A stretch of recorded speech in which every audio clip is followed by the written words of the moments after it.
उपकारी नुतिनीको उपकारी नुतिनीको उपकारुलं मिंचिना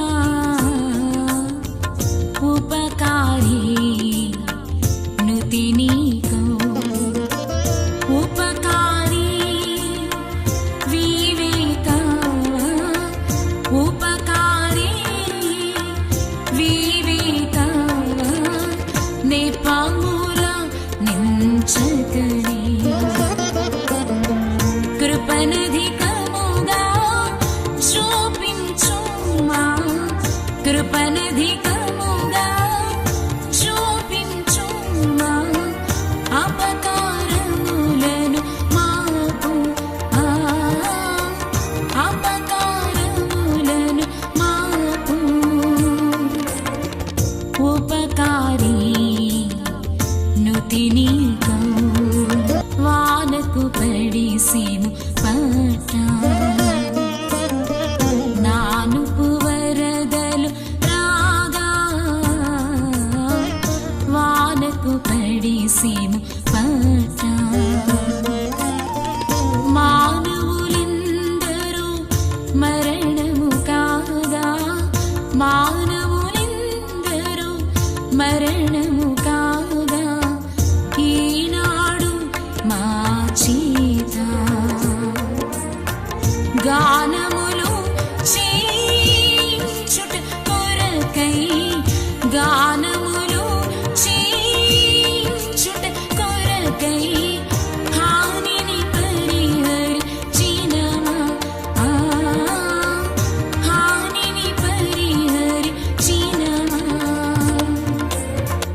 ఉపకారి నుతినీకో ఉపకారి నుతినీకో జీవితము మేలుందా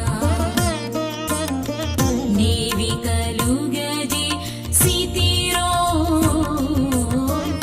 జీవితము మేలుందా ఆ వస్తువుల వలననే మాకు ఆ వస్తువుల వలననే మాకు చావు వచ్చిన కదా మీ వాక్యాతి క్రమఫలమిది మీ వాక్యాతి క్రమఫలమిది మా విచారము పాపు మా విచారము పాపు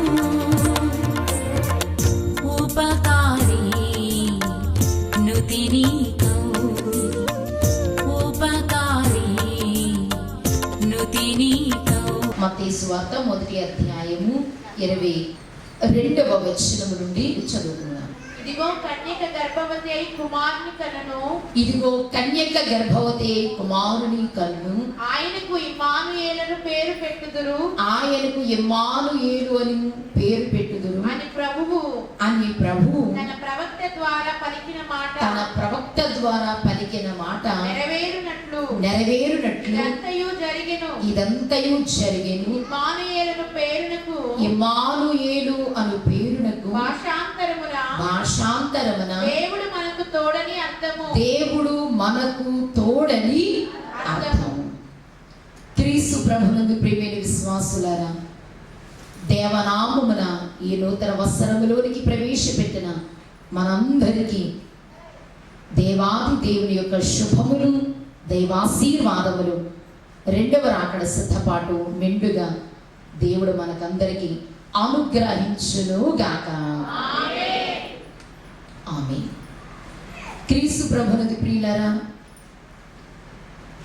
వాక్యాహారము తినని ఎడల బలమాత్మకు లభించుటెట్లు వాక్య గ్రంథములోని దేవుని పలుకు వినక నడుచుట ఎట్లు నీ వాక్యము నన్ను బ్రతికించెను అని భక్తులైన వారు పాడుకున్నట్లుగా వాక్యము మన బ్రతుకులను సరిచేసేది.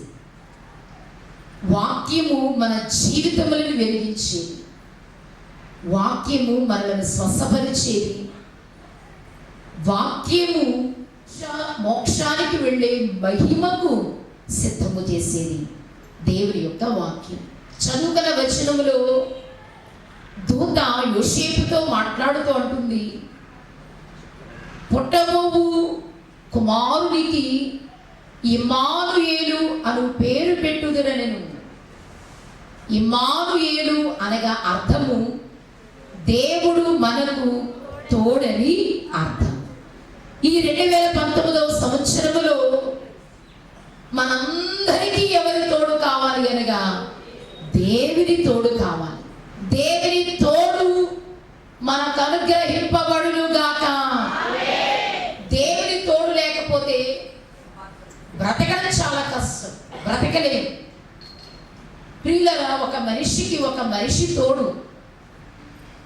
కొంతమందికి చుట్టాలు పట్టాలు బంధువులు ఎవరు ఉండరు.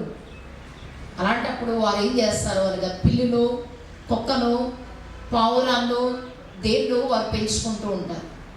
ఎందుకు? తోడు కావాలి అని.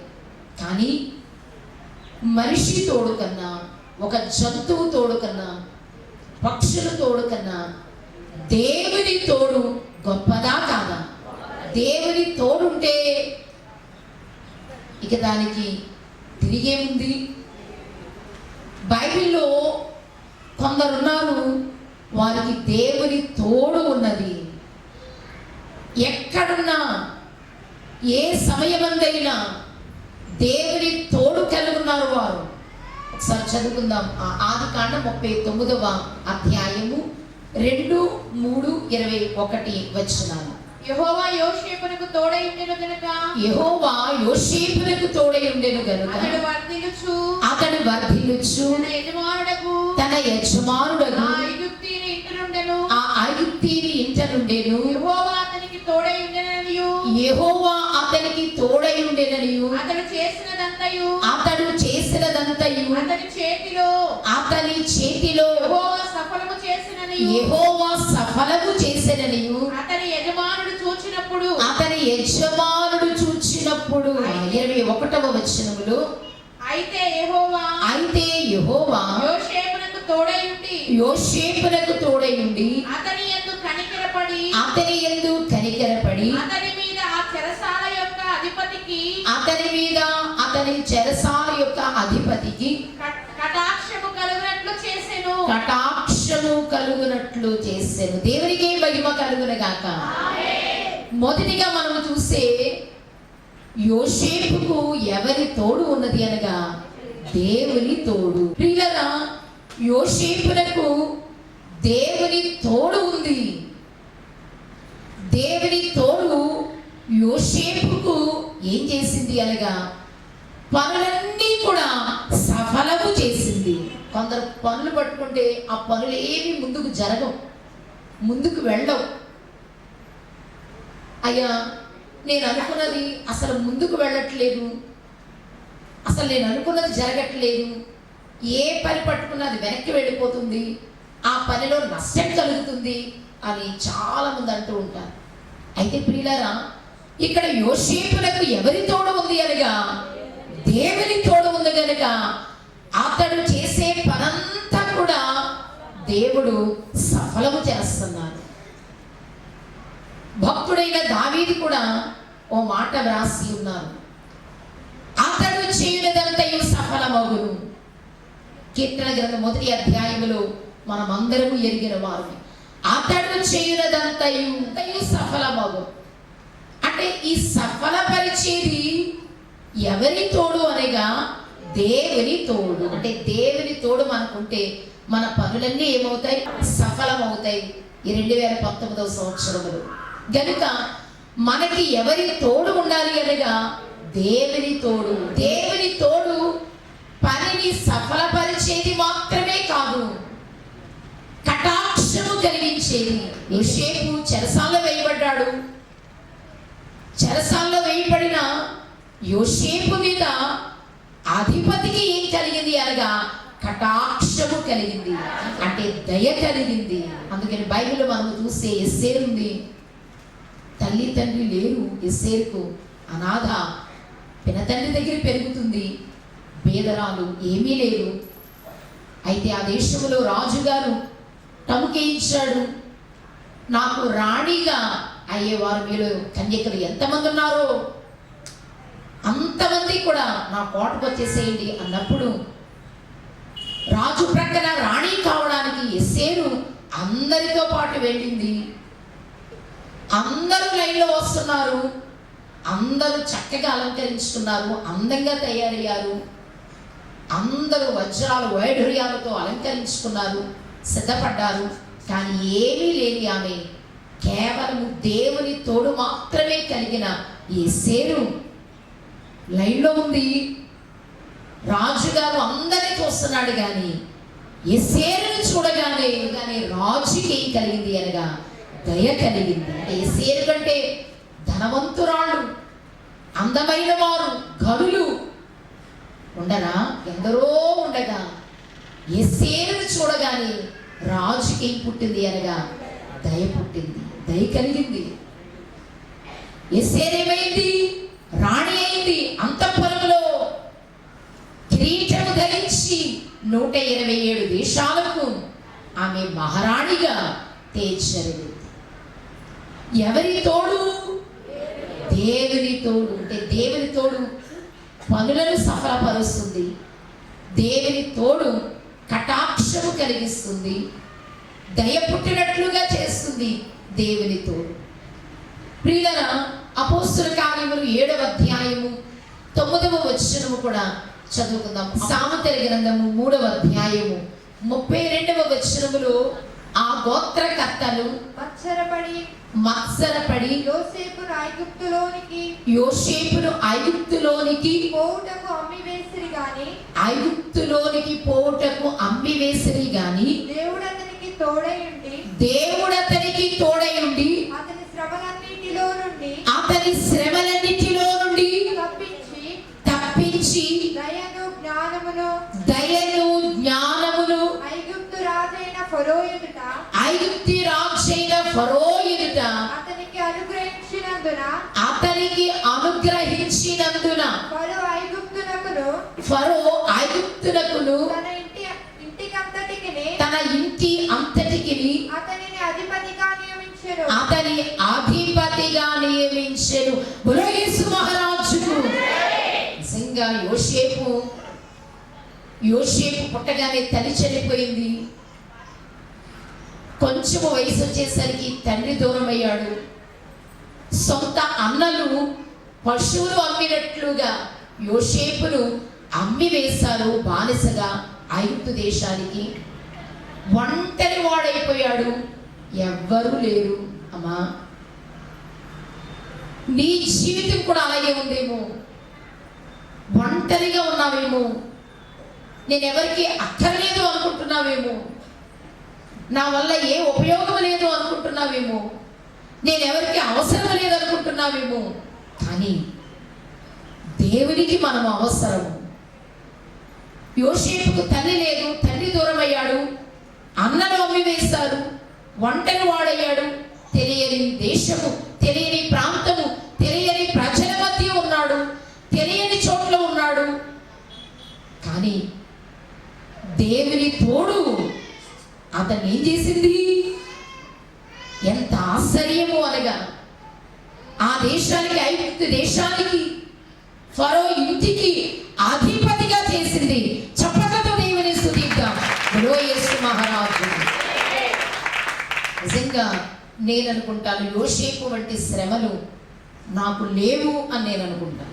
బైబిల్లో యోసేపు వంటి వారు మరొకరు లేరు అని దైవజనుడు దేవదాసయ్య గారు తెలియజేశారు. ఎందుకు అనగా పాపుల మధ్య ఉన్న పాపమంటని వాడు యోసేపు, విగ్రహారాధికుల మధ్య ఉన్న దైవారాధన మానలేదు యోసేపు. యోసేపులో ఎన్నో ముత్యాలు, మణులు.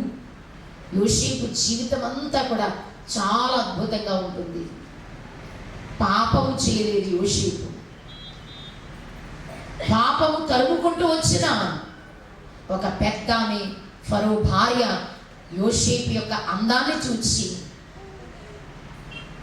పాపము చేయమని పిలిచినా కానీ యోసేపు ఆ పాపము నుండి పరిగెత్తుకుపోయాడు కానీ పాపములో పడినవాడు యోసేపు. నిజంగా అంతటి భక్తిగా జీవించేవారు ఈ కాలంలో ఎవరున్నారండి? తలంపులో పాపం, చూపులో పాపం, మాటలో పాపం, వినికిలో పాపం, నడకలో పాపం, నైత్యములో పాపం, ఒప్పుకొని మరలా పాపం. కానీ యోసేపు జీవితంలో ఏం కనబడదు అనగా ఏ పాపము. ఎన్ని శ్రమలు వచ్చినా దేవుని దూషించలేదు, ద్వేషించలేదు. యోసేపు విషయంలో అద్భుతమైన కార్యం ఏమిటి అనగా చాలా మంది చిన్న శ్రమ రాగానే దేవుణ్ణి నిందించేస్తారు.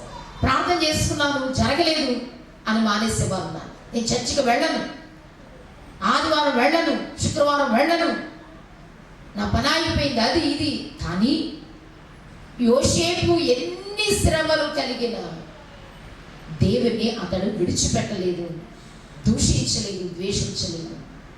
సమయం వచ్చినప్పుడు యోసేపును దేవుడు ఆశీర్వదించాడు.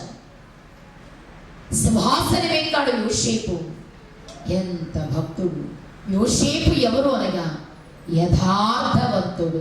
సామెతల గ్రంథం 3వ అధ్యాయము 32వ వచనం. కుటిల వర్తనుడు యెహోవాకు అసహ్యుడు,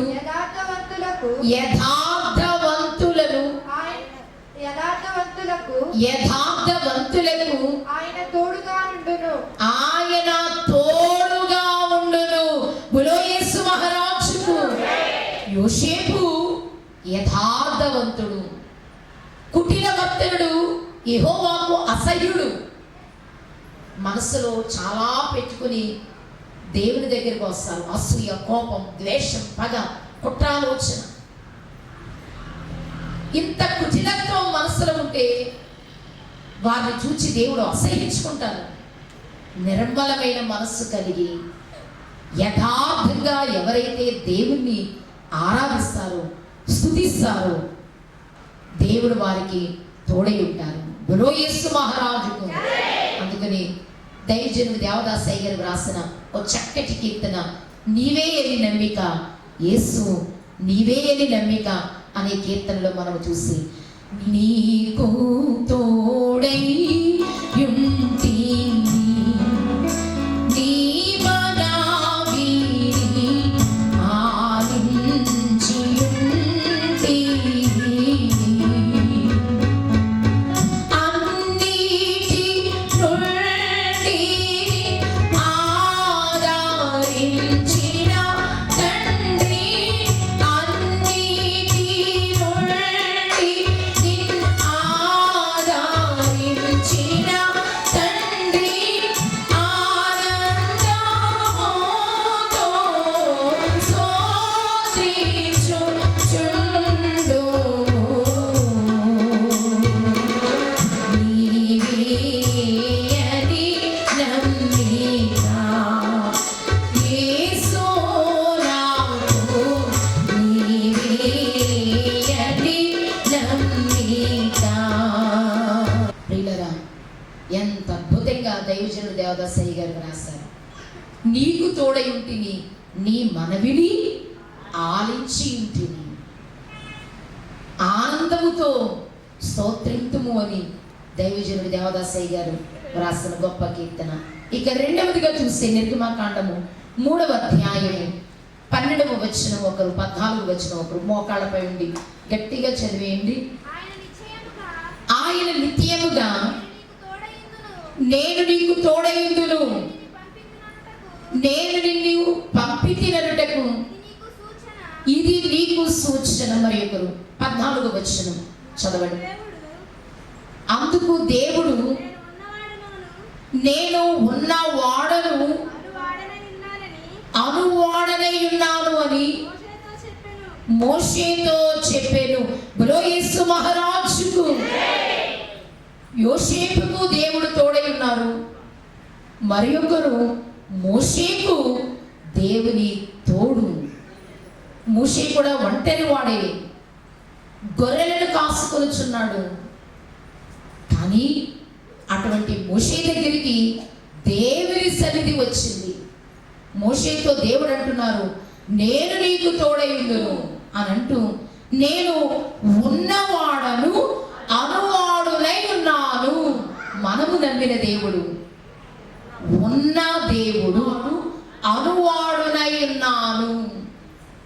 ఆది అంతము లేని దేవుడై ఉన్నారు, సర్వాధికారి అయి ఉన్న దేవుడై ఉన్నారు. ఆయన వంటి దేవుడు ఎవ్వరూ లేరు. ఆయనే ఎవరు అనగా ప్రభు అయిన యేసుక్రీస్తు. చప్పట్లతో యేసు మహారాజుకు దివ్య లక్షణాలు కలిగిన దేవుడు, నీ నా పాపాల కొరకు నరుడుగా దేవుడే 2018 సంవత్సరం క్రితము నరుడుగా ఈ లోకానికి వచ్చి నీ కొరకు నా కొరకు రక్తము కార్చి చచ్చిపోయి తిరిగి లేచి పరమునికి వెళ్ళి మరలా రానై ఉన్నారు. క్రీస్తు పూర్వము క్రీస్తు శకం అనే దాన్ని బట్టి ఆయనకి మించిన వారు ఎవ్వరు కూడా లేరు. నీతో సమం ఎవరు? నీలా ప్రేమించేదెవరు? నీలా క్షమించేదెవరు? నీలా పాపి కొరకు ప్రాణం పెట్టిన వారు ఎవరు? ఆయన వంటి వారు ఎవరు లేరు. అమ్మా చెప్పండి, ఆయన గురించి చెప్పండి, ప్రకటించండి, సిగ్గుపడకండి. నశించిపోతున్నారు ఎందరో. నీ కుటుంబంలో నీ భర్త ఎప్పుడొస్తాడు సన్నిధికి? దేవుడి దగ్గరికి ఎప్పుడొస్తాడు? నీ తల్లి, నీ తండ్రి, నీ పిల్లలు. సమయమంతా వృధా అయిపోతుంది.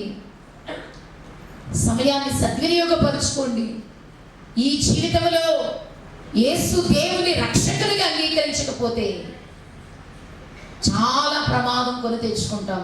జాగ్రత్త. 2, దేవుడు ఎవరికి తోడుగా ఉన్నారు అనగా మోషేకు. అందుకని ఎన్ని శ్రమలు వచ్చినా మోషేకు ఎవరి తోడుందనగా దేవుని తోడుంది. ఎర్ర సముద్రం అడ్డొచ్చింది, దేవుడు ఆ సముద్రాన్ని పాయలుగా చేశారు. పగలు మేఘ స్తంభముగా, రాత్రి అగ్ని స్తంభముగా ఆయన నిలిచి ఉన్నారు. నాయకునిగా చేశారు. ఇశ్రాయేలీయులను నడిపించేవారుగా మోషేను చేశారు. ఎన్ని ఉపకారాలు, ఎన్ని మేళ్ళు, ఎన్ని అద్భుతాలు మోషే జీవితంలో దేవుడు జరిగించారు. కేవలము ఎవరి తోడు అనగా దేవుని తోడు. కీర్తన గ్రంథం 80వ అధ్యాయం 17వ వచనం చదవండి. నీ కుడి చేతి మనిషికి తోడుగాను, నీ కొరకై ఏర్పరచుకున్న నరునికి తోడుగాను, నీ బాహుబలముండును గాక. బులో యేసు మహారాజుకు. నీ కుడి చేత మనిషికి, అలాగే ఏర్పాటు నరునికి. మనము దేవుని ఏర్పాటులో ఉండాలి, దేవుని కుడివైపున ఉండాలి. అందుకని ప్రతి వ్యక్తి దగ్గర 2 దేవదూతలు ఉంటారు. కుడివైపున ఒక దూత, ఎడమ వైపున ఒక దూత. కుడివైపున ఉన్న దూత మంచి పనులన్నీ వ్రాసుకుని తీసుకుని ప్రభువునికి చూపిస్తుంది. ఎడమ వైపు ఉన్న దూత చెడ్డ పనులన్నీ వ్రాసి దేవునికి చూపిస్తుంది. జాగ్రత్త. నువ్వు ఎలా ఉండాలి? కుడివైపు మనిషి వలె, ఏర్పాటు నరుని వలె ఉన్నప్పుడు దేవుని తోడు నీపై ఉంటుంది. యెహోషువ గ్రంథము 1వ అధ్యాయము 5-6 వచనాలు చదువుకుందాం. నీవు బ్రతుకు దినములన్నిటను ఏ మనుష్యుడు నీ ఎదుట నిలువలేకయుండెను. నేను మోషేకు తోడై ఉండునట్లు నీకును తోడయుందును. దేవునికి మహిమ కలుగును గాక. 3వదిగా యెహోషువకు దేవుని తోడు. మొదటిగా యోసేపుకు, 2వదిగా మోషేకు, 3వదిగా చూసి యెహోషువకు ఎవరి తోడుంది అనగా దేవుని తోడు. అందుకని అపజయం ఎరుగని వాడు ఎవరు అనగా యెహోషువ. యెహోషువ పేరు దేశమంతటా కూడా, యెహోషువ కీర్తి దేశమంతటా వ్యాప్తి చెందింది. చూడండి, అంటే దేవుని తోడు పని సఫలపరుస్తుంది. దేవుని తోడు దయను కలిగిస్తుంది. దేవుని తోడు ఎంత పెద్ద శ్రమైనా తొలగిస్తుంది. దేవుని తోడు కీర్తి వ్యాపింపజేస్తుంది. సువాసన వలె అంటే మనం అందరము కూడా దేవునికి పనికి వచ్చే పాత్రల వలె దేవుని తోడు చేస్తుంది. అమ్మా, యెహోషువ వలె నాకు దేవుని తోడు కావాలన్న వారు చేతులు పైకెత్తండి. దేవుని తోడు దేవుడు మనకు అనుగ్రహించును గాక. అమ్మా, చివరిగా మీకు తెలియజేసేది, దేవుని తోడు మనకు అవసరం కావాలి. అయితే దేవుని తోడు కావాలి అనుకునే వాళ్ళారా, యోసేపు వలె జీవించండి, మోషే వలె జీవించండి, యెహోషువ వలె జీవించండి. ఊరకనే దేవుని తోడు రాదని మనకు నా ఇష్టం వచ్చినట్లు నేను బ్రతుకుతాను, దేవుని తోడు నాకు ఉండాలి అంటే కుదరదు. దేవుని తోడు ఎవరికి ఉంది? యోసేపుకు, మోషేకు, యెహోషువకు. వీళ్ళు ఎలా బ్రతికారు? దేవుని కలిగి బ్రతికారు, నమ్మకంగా జీవించారు, దేవునికి మహిమ తెచ్చారు, అన్ని విషయాలు దేవునికి మహిమ తెచ్చారు.